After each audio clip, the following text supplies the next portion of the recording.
All right, so like I was saying before I got cut off there, don't be afraid to get large numbers because we're multiplying basically everything together. So when you have lengths of 39, 12, and 8, and we're multiplying those numbers, it's going to be a big value. Okay, so don't be afraid to get bigger values. Okay, like in the thousands. For the next one, basically for the volume of any other prism. Okay, any other prism, meaning that they share two identical figures that are going to be our bases. So if you look in our example right here, the identical bases are right here, okay? Those are our triangles, okay? Those two triangles are going to be the base, okay? They're going to be the base. And this is where to find the volume, anytime we use a capital letter, it means that you're going to have to do some calculation.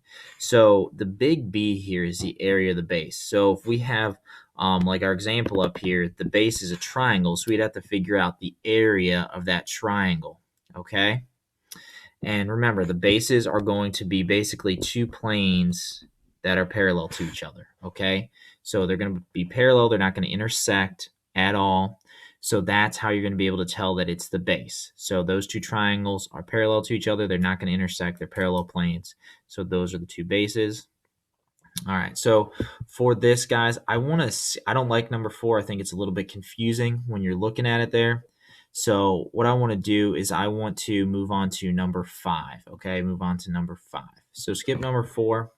And we're going to do number 5. Now, if you want to see what number 4 looks like, the answers are in the notes key. Okay. So for number 5, we have to figure out big B, which is the area of the base, and we have to figure out the height.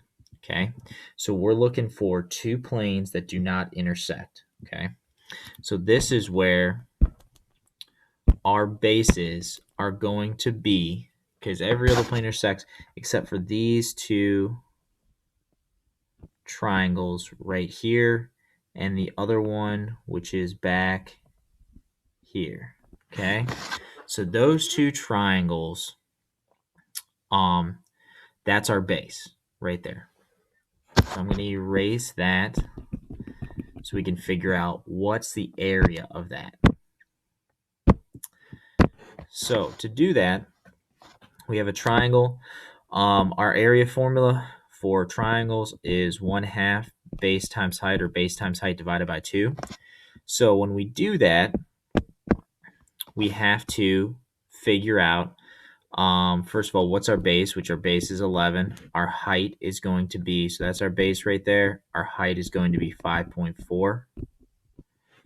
So for this, it's just going to be 1/2 base is 11 times 5.4.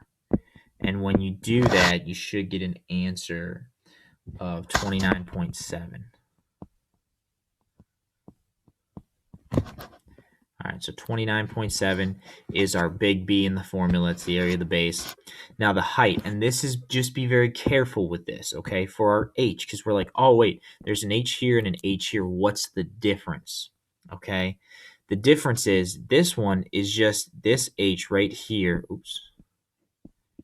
This H right here is just going to be the height of the triangle. All right, that's the height of the triangle, or the height of whatever figure or whatever, like, polygon makes up the base. Now, if you look over here, the height between bases, okay, that is our H. So that is the height between the bases. So once you find that, hey, in this one, it's two triangles, we have to find the height between the triangles. What's the length between the triangles? And that is going to be this line right here, okay? That's that line right there. That is the distance between the two bases. That's going to be our H in the formula. So that is going to be 16. So volume equals base times height, big B, times height, which is going to equal 29.7 times 16. All right.